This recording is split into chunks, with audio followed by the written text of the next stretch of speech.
এখন তো ভাই পানি বেসমুখ দূরে থাক, নিজের খাবারও এখন দূরাইতে পারি না 3 বেলা। না, আগে মোটামুটি চলছে ভালো, এখন আর আগের মতন চলে না সব জিনিস। আগে তো মনে করেন দাম জম আসিল, এবারে অনেক কিছু আসিল, ব্যবসা বাণিজ্য করা গেছে। এখন ব্যবসা বাণিজ্য করা যায় না, পুলিশে যাওয়া, হ্যাঁ এ দেওয়া হে দেওয়া, অনেক দাওয়ায় দিই বুঝছি। আগে তো কইছিল, এখন তো আর এই সময় নাই। এখন 10টা হইলেও বাসা যাও, বাসায় গিয়ে বয়ে দেওয়া। আগে তো রাত 12টা একটা চলতি, সমস্যা নেই। আগে ব্যবসা ভালো ছিল, এখন ব্যবসা কম। ব্যবসা একবারে কমই বলা যায়। একটা আপেল আনলে 3 দিন লাগে বেচতে, একটা মালটা আনলে 2 দিনে বেচতে পারি না।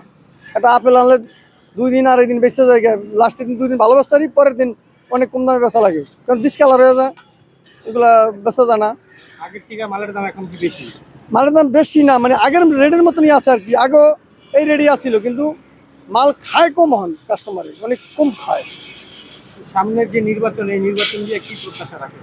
সেটা আল্লাহ, সেটা কেমন আল্লাহ কার একটা ভালো লোক আল্লাহ এই দেশে আনে, যদি উনি এই দেশের জনগণের লেগে কাজ করে, যে কোনো মানুষ যদি ভালো কাজ করতে পারে তারই সবাই ভালো ভালো রাখবে, আর ভালো নজরে দেখবে। আর যদি সেও যদি খারাপ করে তার সবাই তার খারাপই বলবে মুখ দেওয়া। অনেক তো অনেক মানুষই তো খারাপ কথা কয়, অনেক সময় খারাপ কথা বলে, এক সময় যে নানান ইত্যাদি একজনে এক পথে কথা বলে। আগে দেশ যেরকম একজন সরকার চালাইতো, এখন তো কোনো সরকার নাই, তার জন্য আর কি ব্যবসার বাণিজ্য খারাপ। এখন আগের মতো কেউ গাছ কিনে না, কি তার জন্য একটু খারাপ আছে।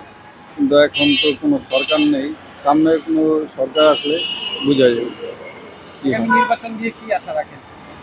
আশা করি ভালো কিছু হবে।